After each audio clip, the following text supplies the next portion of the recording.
तो मैं दे आऊंगा, जब नहीं देना।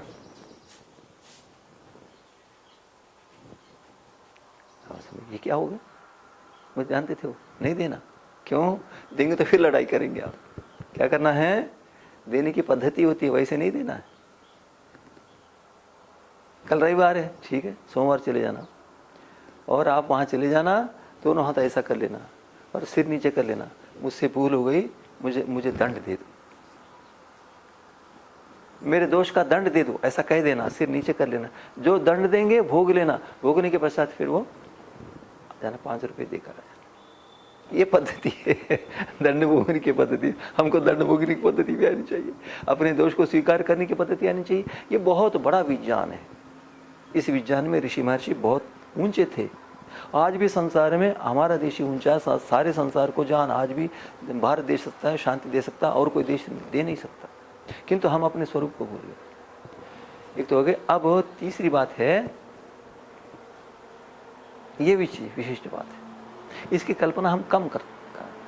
क्या है वो? कर्म करते हैं, फल उसको नहीं चाहते, ये परमात्मा जानता है। बस कर्म करते हैं और ये परमात्मा बस ये आपके अर्पित हैं, उसका फल भी नहीं चाहते। ये बहुत गंभीर बात है। जो परमात्मा का साक्षात्कार करते हैं वो ऐसा करते हैं, जो ऐसा करते हैं वो अभ्यास करते हैं ऐसा करने का, वो परमात्मा का साक्षात्कार कर लेते हैं। हे परमात्मा, जो मैंने कर्म किए हैं ये वैसे कहने के लिए मेरे कर्म हैं। आप संसार ना बनाते तो मैं कर्म क्या करता, पृथ्वी ना होती तो कर्म क्या करता, शरीर ना बनाते तो कर्म क्या करता, वेद का ज्ञान नहीं तो कर्म क्या करता, मन इंद्रिया नहीं तो क्या काम करता, क्या सीखता, क्या पढ़ता, क्या लिखता, क्या काम करता, क्या कमाता। और ये सारा का सारा परमात्मा आपने जान ना दिया होता तो मैं ये सोच भी नहीं सकता था।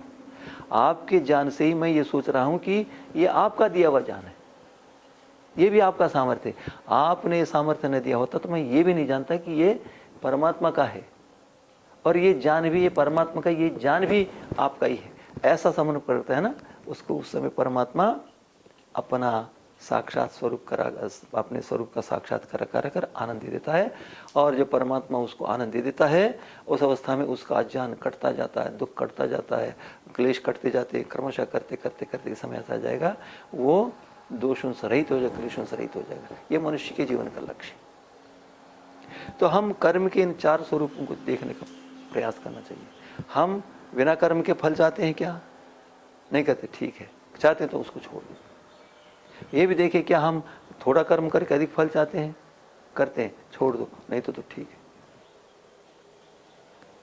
और जितना कर्म करते उतना ही फल लेते हैं, हाँ जितना कर्म उतना, अधिक ले लेते हैं तो छोड़ दो, उससे अधिक न आशा भी न करो, जितना कर्म करो उतना फल। और सागे ये कर्म भी मैं अपने सामर्थ्य से नहीं कर रहा हूँ, कर्म करने का सामर्थ्य है मुझ में, किंतु शेष सारे के सारे परमात्मा के जो साधन है ये मेरे नहीं है। ये जैसे एक उदाहरण बता लेते हैं आपको मैंने, ये विलक्षण है। हमारे देश के वैज्ञानिक संसार में विलक्षण है। ऐसे संसार में वैज्ञानिक जन्म भी नहीं सकते, वेदों को माने बिना, योगाभ्यास के बिना जन्म नहीं सकते। क्या है वो? हम श्रवण कुमार को वैज्ञानिक नहीं मानते, न्यूटन को, पीटर को, का हार, ये तो कुछ भी नहीं है उनके सामने। यदि इन वैज्ञानिकों को समय पर वेतन न मिले तो रोने चिल्लाने लगेंगे, बच्चे मर जाए तो रोने चिल्ला लेंगे, पति पत्नी मर जाए रोने लगे। और ऋषि महर्षियों के कुछ भी नहीं होता। तो श्रवण कुमार कैसे वैज्ञानिक थे? उन्होंने देखा ये शरीर मेरा नहीं है, ये शरीर मेरा नहीं, मैंने नहीं बनाया। किनका है? माता पिता ने बनाया, उन्हीं का है शरीर, और इस पर उन्हीं का अधिकार है, मेरा अधिकार है ही नहीं। और वही इससे लाभ ले सकते। ये शरीर उन्हीं के लिए होना चाहिए, मेरे लिए नहीं होना चाहिए। क्या गंभीर विज्ञान था, कितना सूक्ष्म ज्ञान था, है? कितना सूक्ष्म ज्ञान था। एक और प्रसंगवशात मतलब अष्टावक्र थे, विद्वान की सभा में जा रहे थे तो द्वारपाल ने रोक दिया। क्यों? कहते इसमें वेद विद्वानों का प्रवेश है, ये ज्ञानियों का प्रवेश है। तब क्या कहते हैं अष्टावक्र? यद्यत्र वृद्धेषु कृत प्रवेशो युक्तं प्रवेशनं मम द्वारपाल वयं च वृद्धा चरितव्रताश्च वेद प्रमाणेन प्रमाणिताश्च योग वेद प्रमाणेन समन्विताश्च।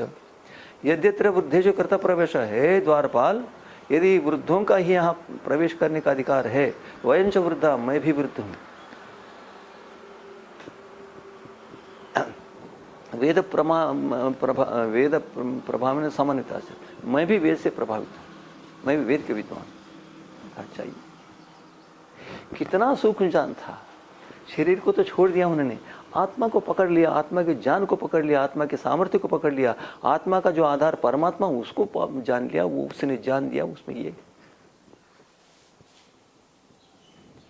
तो श्रवण कुमार ने जान लिया कि ये शरीर मेरा नहीं है, शरीर तो माता पिता का, और माता पिता के लिए अर्पित होगा। आज यदि ये प्रवृत्ति हमारे सारे के सारे लोगों में, हमारी संतान में, हमारे बालकों में, हमारी पीढ़ियों में यदि इस ज्ञान को भर दिया जाए, आज सारे भारत में एक भी वृद्धावस्था में दुखी नहीं हो सकता माता पिता के कारण से।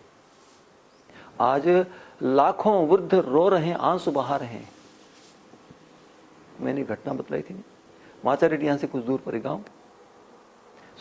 मधुसूदन जाते हैं, उन्होंने कहा था कि एक गांव में, वहाँ पर एक गांव में, उस गांव में एक पिता ने पुत्र को बड़े प्रेम से पाला था, और पुत्र बड़ा हो गया, काम करने लगा, और पिता को गांव से बाहर छोड़ कर आ गए। गांव था, तो उन्होंने पूछा कि आपके पिताजी, आप अपने पिताजी को गांव में ले आना तो आप रहना, आप रहें, नहीं तो आप नहीं रह सकते गांव में। तब डर के ले आए पिता, जिसने जीवन लगाया, संतान ना होने पर दुखी हुआ, व्यथित हुआ, प्रयत्न करता रहा, नाना प्रकार के कष्टों को सहन किया, पता नहीं क्या क्या किया, और फिर जन्मने के पश्चात कितने कितने बड़ी बड़ी आशाओं को लेकर कितना क्या किया, कितना क्या किया, कितना क्या किया, और वो फिर विवाह करके संपत्ति देने के लिए उद्यत थे, और बूढ़ा हो जाता ना, सारी की सारी संपत्ति यदि गुरुकुल वाले जाएंगे तो नहीं देगा वो, और पुत्र के लिए छोड़ जाएगा वो।